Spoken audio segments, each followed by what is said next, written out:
Okay, Republican Party and Republican Party supporters, this is what democracy looks like as far as the Republican Party is concerned. They steamrolled their own Republican base yesterday at the Republican National Convention.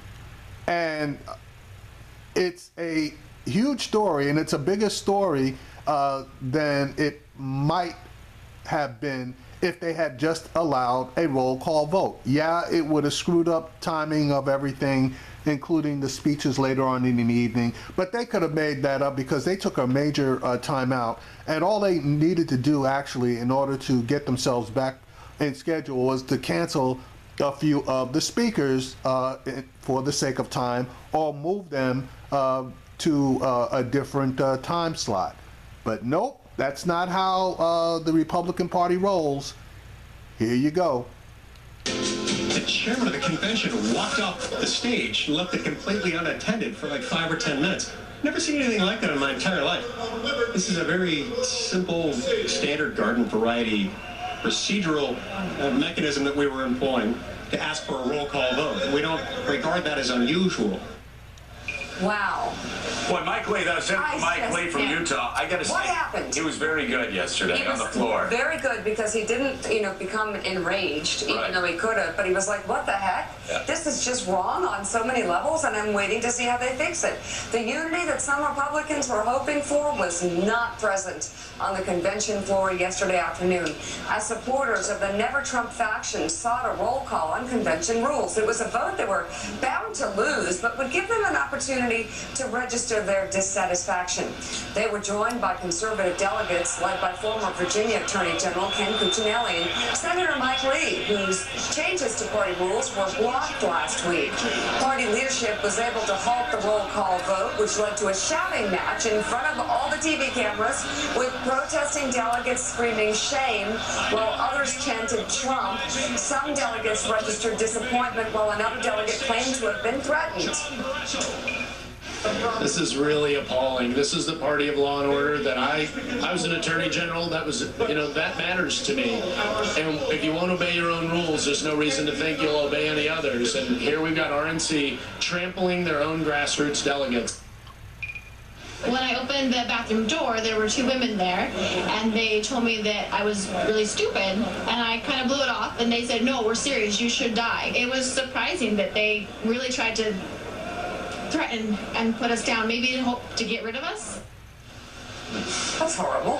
So, Ben, was yesterday much ado about nothing, or is that going to have an impact? It's symbolic. I mean, we had our own little eruption in 2012. It's been brought up constantly as something that was a dampener on the grassroots enthusiasm for the campaign during the course of it in the fall. This was a little more dramatic. The fact that they were able to gather sufficient petitions to be able to demand a roll call forced the sort of tension that came about.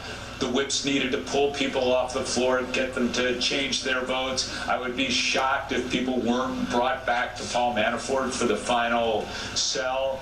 All in all, it was probably not what you're trying to. There may be an app for plagiarism. There's not for that. Yeah, but I mean, this is the sort of thing, though, is it better to go ahead and run over them in front of everybody, or actually have the vote of people voting against Donald Trump? I think they 3 hours. They came to the conclusion it was the lesser of two evils to do the steamroll. Do you agree with that? In fact, well, it probably shouldn't have gotten to that stage, but if they had gone through with the vote, I think there were 300 or 400 delegates who were pledged to Donald Trump, but were not necessarily Trump supporters, and so the number that the roll call would have gotten, even although it would have lost, would have been an embarrassment. So better to steamroll and not throw off the convention program. What would that have looked like? Wow. People actively voicing their displeasure with Donald Trump and suggesting other people. Why would that have been a bad scene? Because the steamroll looked pretty bad. Because the final number would have been bad. It would have thrown off the program by a couple hours.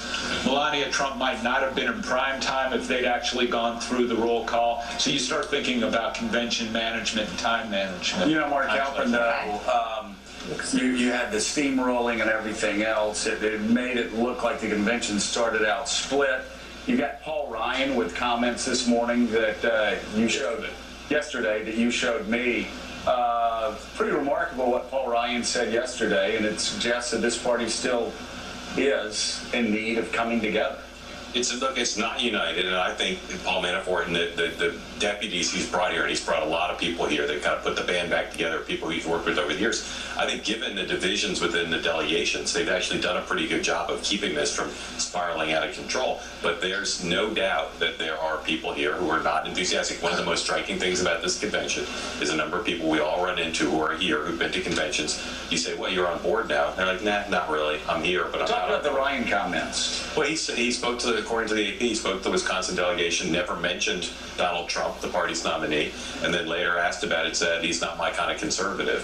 This is a divided party. Yesterday, Paul Manafort spoke at a breakfast Bloomberg did across the street, and after he was on here, and he said, he was asked about the Bushes not being here. And he said, well, it'd be great if they were here, but if we were going to have some sort of enemy, the Bushes, I'm paraphrasing, but the Bushes are fine because they represent the establishment. Wow. Well, look, I think it's 100% true that it's obvious. I've spent a fair amount of time on the floor yesterday just asking, are you enthused? Is your delegation enthused? About half people said we're enthused, we're psyched to be here, and about half said we're not that excited about it, but we're here for party unity. We got to stop Hillary Clinton. There's just not.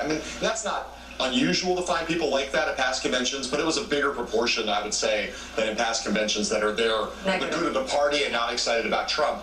I think the floor stuff, I think totally doesn't matter. It's like in the afternoon, no one's paying attention. Again, you have a big night in prime time. You do well between 10 o'clock and 11 o'clock. All this party dissension, who got steamrolled, who didn't at 3 o'clock in the afternoon, no normal American We have some cares of the about that folks at all. who are Like part of that TV. coming on. We'll see if they feel the same way. Yeah, so the only decent thing about that floor fight and them getting steamrolled, it was pushed off of the main topic by Melania Trump's plagiarism of Michelle Obama's speech. So, but yeah, it is a big deal. Your Republican Party, the rule followers, at their finest.